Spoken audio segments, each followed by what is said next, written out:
Much like the Keanu Reeves film, the 2015 comic series Constantine the Hellblazer could hardly be considered a normal John Constantine story. The characterization is different, the vibe is different, etc. But, as is also the case with the movie, if you look at it as its own work, I think there are some things it does well, although among Hellblazer fans, that is definitely a minority opinion. Hi, I'm Matchstick, and I review Paranoir, which is a genre I write. Coming in on the heels of the disastrous New 52 reimagining of John Constantine as a superhero, mainly in a comic that was just titled Constantine, we saw DC start to walk back from that creative decision in a number of ways. At this point, DC was making bad calls left and right, to the point that there was an online tracker, Has DC Done Something Stupid Today?, that counted the days between the company's idiotic announcements or firings and rarely reached double digits.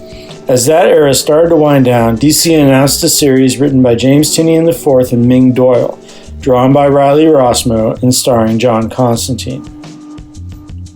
Now I'm all for stylized comics, even in the Hellblazer world.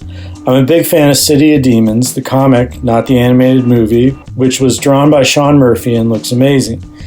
But Rossmo's take on John is stylized as hell and includes a wardrobe shakeup as a cherry on top. The series just looks different, and it's written differently as well. Rereading the series, the immediate difference I notice is that John is portrayed as good-looking and highly sexual, with him fucking a demon not long into the first issue, and having a relationship with a human later on. Not a problem for me, but it is a little different. The entire vibe is a little flippant, in that John seems like he really doesn't care about the cost of the magic he's doing, when normally we'll get him feeling guilty about things.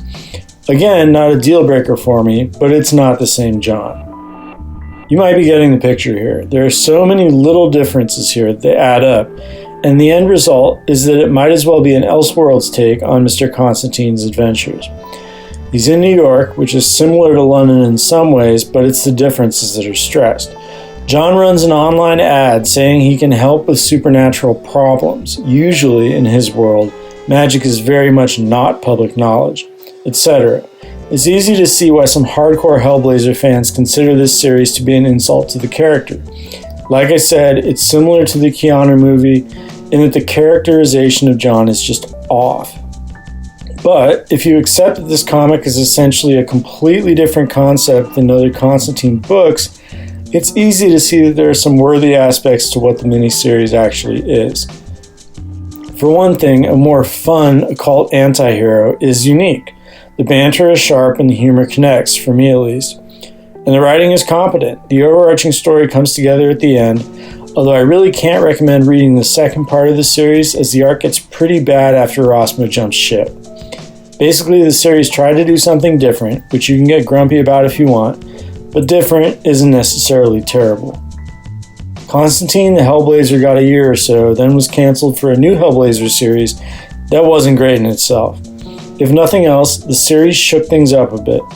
If you disagree, and you might, let me know in the comments and don't forget to like and subscribe. I have a book that just came out in the Kindle store and I'll put that link in the description.